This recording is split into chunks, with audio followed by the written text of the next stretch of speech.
Hello aspirant, সবাইকে প্রস্তুতি online coaching চ্যানেলে ওয়েলকাম। এটা আমাদের একটা জিকের প্র্যাকটিস ক্লাস। তো দেখো, প্রথম কোশ্চেনটা কি রয়েছে তোমাদের জন্য। বিশ্ব পরিবেশ দিবস কবে পালিত হয়? বিশ্ব পরিবেশ দিবস কবে পালিত হয় বলো। তো এক্ষেত্রে আমাদের সঠিক উত্তর হয়ে যাবে অপশন এ, অর্থাৎ অর্থাৎ জুন। 5 জুন বিশ্ব পরিবেশ দিবস পালিত হয়। দ্বিতীয় নম্বর কোশ্চেনটা কি রয়েছে, কার্গিল বিজয় দিবস কবে পালিত হয় বলো। কার্গিল বিজয় দিবস কবে পালিত হয়? তো এক্ষেত্রে আমাদের সঠিক উত্তর হয়ে যাবে অপশন বি, 26শে জুলাই।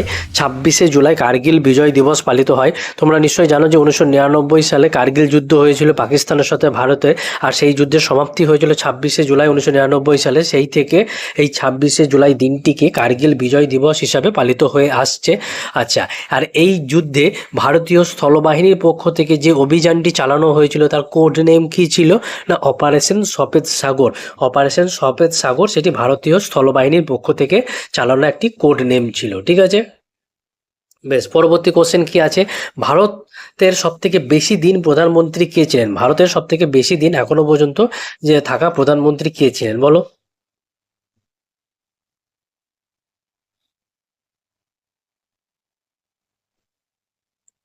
ও, একটা কোশ্চেন মিস হয়ে গেল। জাতীয় মহাকাশ দিবস কবে পালিত হয়? এটা একটু মিস হয়ে গেছে, বলো আগে এই কোশ্চেনটা, যে জাতীয় মহাকাশ দিবস কবে পালিত হচ্ছে।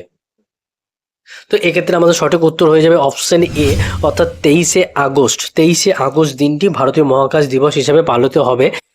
2023 সালে 2023 সালে 23শে আগস্ট এই দিনে চন্দ্রযান 3 উৎক্ষেপণ করা হয়েছিল। কোথা থেকে? না, অন্ধ্রপ্রদেশের শ্রীহরিকোটা সতীশ ধাওয়ান মহাকাশ উৎক্ষেপণ কেন্দ্র থেকে। তার জন্য এর পরের বছর অর্থাৎ 2024 সাল থেকে কেন্দ্র সরকারের তরফ থেকে বলা হয়েছে প্রতি বছর 23শে আগস্ট এই দিনটিকে জাতীয় মহাকাশ দিবস হিসাবে পালন করা হবে। ঠিক আছে না? বেশ, পরবর্তী কোশ্চেন এবার ওইটাই চলে যাই, যে ভারতের সবথেকে বেশি দিন প্রধানমন্ত্রী কে ছিলেন? মানে এখনো পর্যন্ত ভারতে থাকা সব থেকে বেশি দিন প্রধানমন্ত্রী কে হবেন? তো এক্ষেত্রে সঠিক উত্তর হয়ে যাবে অপশন এ, জওহরলাল নেহেরু। জওহরলাল নেহেরু ভারতের সব থেকে বেশি দিন প্রধানমন্ত্রী ছিলেন। এবার জওহরলাল নেহেরু সম্বন্ধে অনেকগুলো ইম্পর্টেন্ট কোশ্চেন হয়ে থাকে, একটু একটু করে আমি মোটামুটির উপর আলোচনা করি।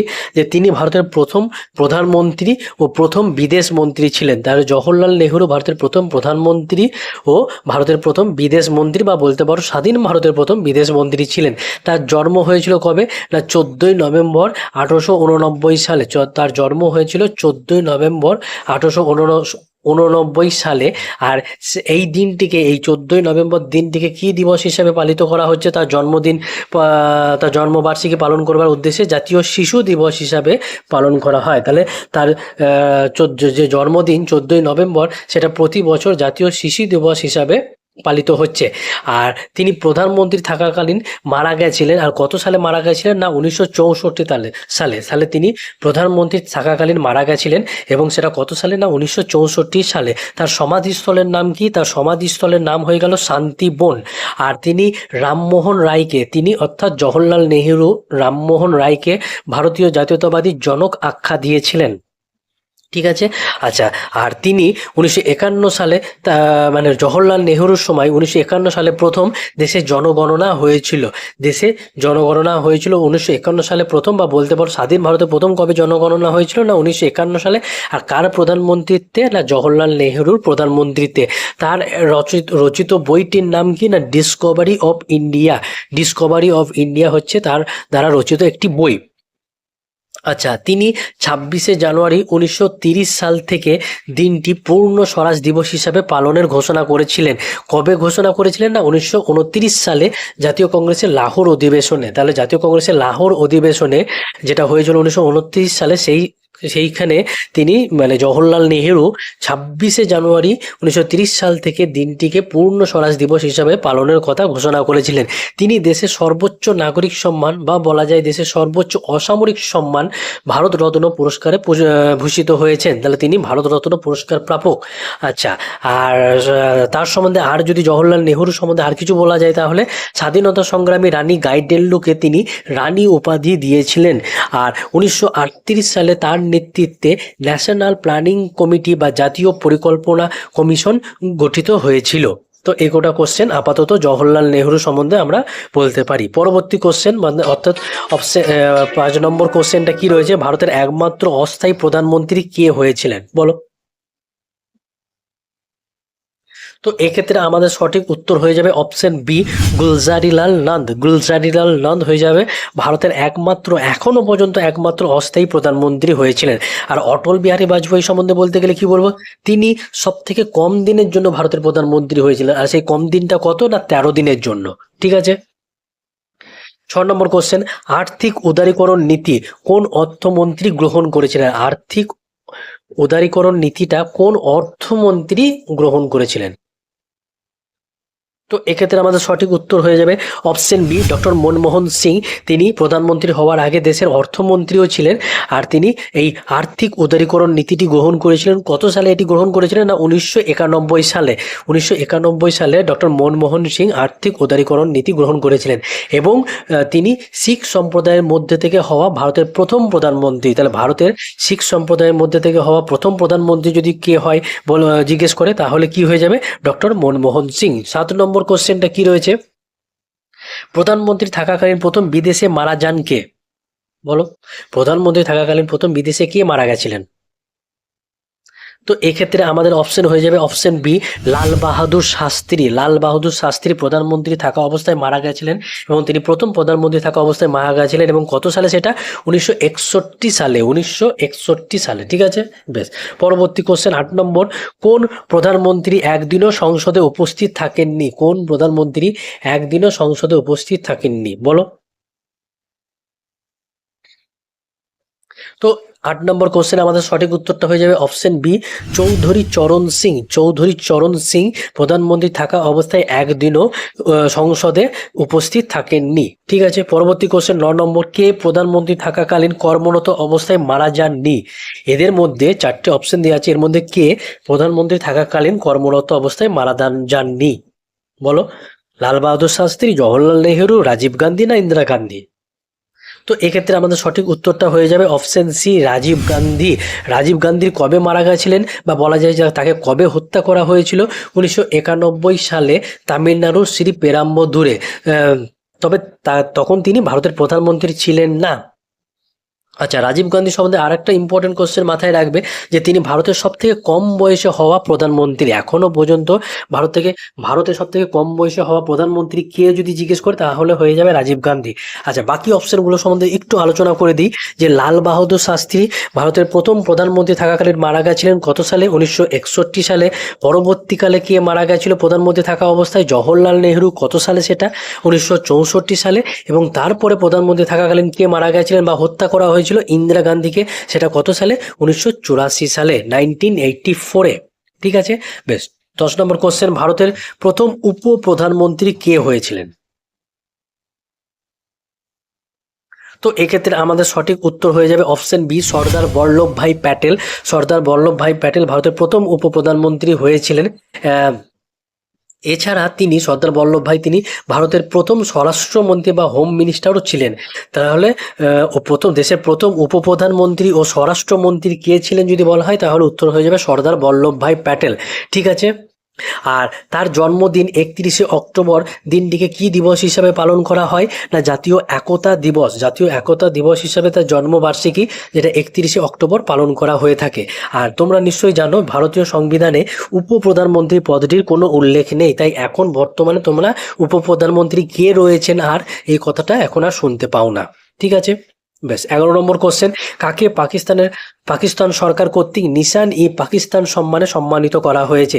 এই নিশান ই পাকিস্তান পাকিস্তানের সর্বোচ্চ নাগরিক সম্মান, বা বলতে পারো পাকিস্তানের সর্বোচ্চ অসামরিক সম্মান। তা বলো, কাকে পাকিস্তান সরকার কর্তৃক নিশান ই পাকিস্তান সম্মানে সম্মানিত করা হয়েছিল আমাদের এই দুটো অপশনের মধ্যে থেকে? তো উত্তরটা হয়ে যাবে এক্ষেত্রে অপশন বি, মোরারজি দেশাই। মোরারজি দেশাইকে।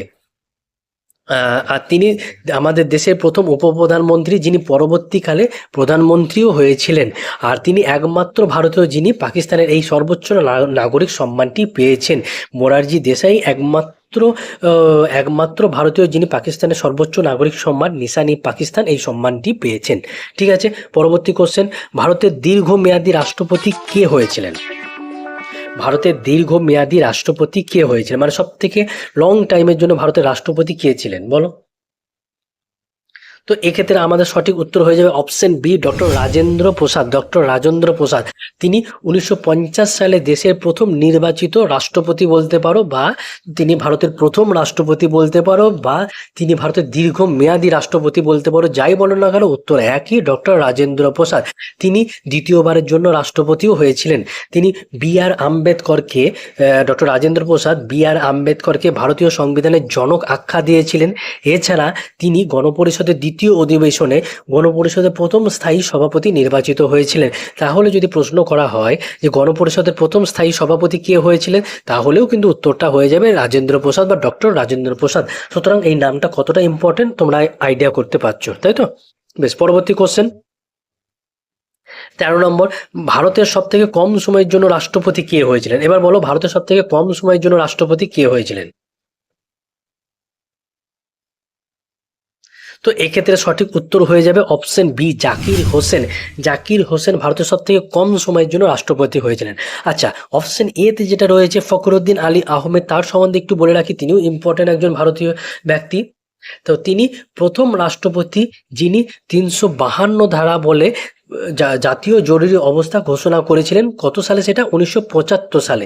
তাহলে যদি বলা হয় কোন রাষ্ট্রপতি ভারতের প্রথম জাতীয় জরুরি অবস্থা ঘোষণা করেছিলেন, তাহলে হয়ে যাবে উত্তরটা ফখরুদ্দিন আলী আহমেদ, এবং সেটা কত সালে? 1975 সালে। আর জাতীয় জরুরি অবস্থা কত ধারা, সংবিধানে কত ধারা বলে ঘোষণা করা হয়? না, 352 ধারা বলে। আচ্ছা, এবার এই তোমার জাতীয় জরুরি অবস্থা সম্বন্ধে একটু সংক্ষেপে আলোচনা করে দিই, যে দেশে এখনো পর্যন্ত তিনবার জরুরি অবস্থা ঘোষিত হয়েছে বা জাতীয় জরুরি অবস্থা ঘোষিত হয়েছে। কবে? না, 1962 সালে প্রথম ভারত চীন সীমান্ত যুদ্ধের সময়, যার ফলে ভারতের একটা অংশ যেটা আকসাই চীন নামে পরিচিত সেটা চীনের দখলে চলে যায়। তারপর কবে হয়েছিল? না, 1971 সালে পাকিস্তানের সঙ্গে যুদ্ধের সময়। আর এই যুদ্ধটা পাকিস্তানের সঙ্গে ভারতের কেন হয়েছিল? না, বাংলাদেশকে স্বাধীনতা পাইয়ে দেওয়ার জন্য। তাই বলা যায় যে বাংলাদেশকে স্বাধীনতা পাইয়ে দিতে ভারতই একমাত্র মানে চরমভাবে সাহায্য করেছিল। তাই বাংলাদেশের এই যে স্বাধীনতা, এটা বলা যায় ভারতের সাহায্য একটা। আর এর পরবর্তীকালে কবে আরেকটা জাতীয় জরুরি অবস্থা ঘোষণা করা হয়েছিল? না, 1975 সালে অভ্যন্তরীণ গোলযোগের কারণে। আর সেই সময় ভারতের প্রধানমন্ত্রী কে ছিলেন এই 1975 সালে? না, ইন্দিরা গান্ধী ছিলেন। ঠিক আছে, পরবর্তী কোশ্চেনটা কি আছে দেখি। 14 নম্বর, কোন রাষ্ট্রপতি প্রথম বিনা প্রতিদ্বন্দ্বিতায় জয়ী হয়েছিলেন? তো এক্ষেত্রে আমাদের সঠিক উত্তর হয়ে যাবে অপশন বি, নীলাম সঞ্জীব রেড্ডি। নীলাম সঞ্জীব রেড্ডি প্রথম বিনা প্রতিদ্বন্দ্বিতায় জয়ী হয়েছিলেন। আচ্ছা, তিনি হলেন, এই নীলাম সঞ্জীব রেড্ডি সম্বন্ধে আর দু একটা কথা বলে দিই, যে তিনি হলেন প্রথম লোকসভার স্পিকার যিনি পরবর্তীকালে রাষ্ট্রপতি হন। তাহলে তিনি হচ্ছেন প্রথম লোকসভার স্পিকার যিনি পরবর্তীকালে রাষ্ট্রপতিও হয়েছিলেন।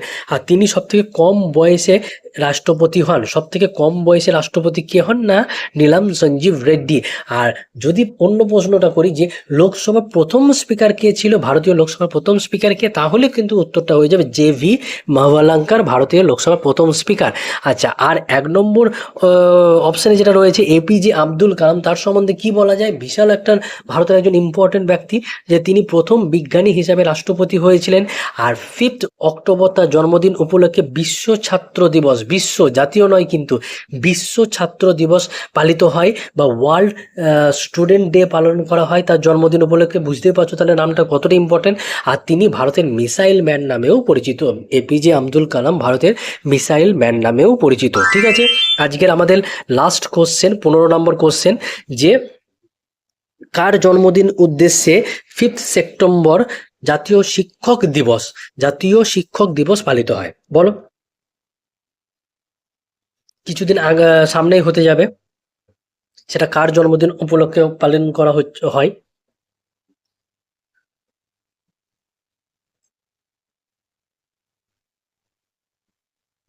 না, অপশন বি হয়ে যাবে এক্ষেত্রে সঠিক, ডক্টর সর্বপল্লী রাধাকৃষ্ণনের উদ্দেশ্যে 5 সেপ্টেম্বর প্রতি বছর জাতীয় শিক্ষক দিবস হিসাবে পালিত হয়, যেটা প্রত্যেকটা স্কুলেই আশা করছি এটা পালন করা হয়। আর এই ডক্টর সর্বপল্লী রাধাকৃষ্ণন সম্বন্ধে কি বলবো, যে তিনি ভারতের প্রথম উপরাষ্ট্রপতি এবং ভারতের দ্বিতীয় রাষ্ট্রপতি। তিনি ভারতের প্রথম উপরাষ্ট্রপতি এবং ভারতের যদি বলা হয় দ্বিতীয় রাষ্ট্রপতি কে ছিলেন, তাহলেও কিন্তু হয়ে যাবে ডক্টর সর্বপল্লী রাধাকৃষ্ণন। আর আরেকটি যেটা নাম রয়েছে মৌলানা আবুল কালাম আজাদ, তার সম্বন্ধে কি বলা যাবে, তিনিও একজন বিশিষ্ট ব্যক্তি। তো 11ই নভেম্বর তার জন্মদিন উপলক্ষে জাতীয় শিক্ষা দিবস, জাতীয়, ভালো করে শুনবে, জাতীয় শিক্ষা দিবস পালিত হয়। মৌলানা আবুল কালামের জন্মদিন 11ই নভেম্বর কি পালন করা হয় না, জাতীয় শিক্ষা দিবস হিসাবে পালন করা হয়। তিনি ভারতের প্রথম শিক্ষামন্ত্রী ছিলেন মৌলানা আবুল কালাম আজাদ। আর তার রচিত বইটির নাম কি, India wins freedom, India wins freedom. আর নেতাজি সুভাষচন্দ্র বসুকে ভারতরত্ন প্রদান নিয়ে বিতর্কের সৃষ্টি হলে তার পরিবর্তে মৌলানা আবুল কালাম আজাদকে ভারতরত্ন পুরস্কার প্রদান করা হয়েছে। তার মানে বলতে পারো যে নেতাজি সুভাষচন্দ্র বসুকে এখনও ভারতরত্ন প্রদান করা হয়নি।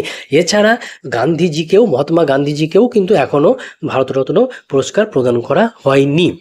তো আপাতত এই 15টা কোশ্চেনই তোমাদের আজকে নিয়ে আসলাম। এরপরে তোমাদের সঙ্গে আবারও দেখা হবে পরবর্তী কোনো ইম্পর্টেন্ট ভিডিওতে।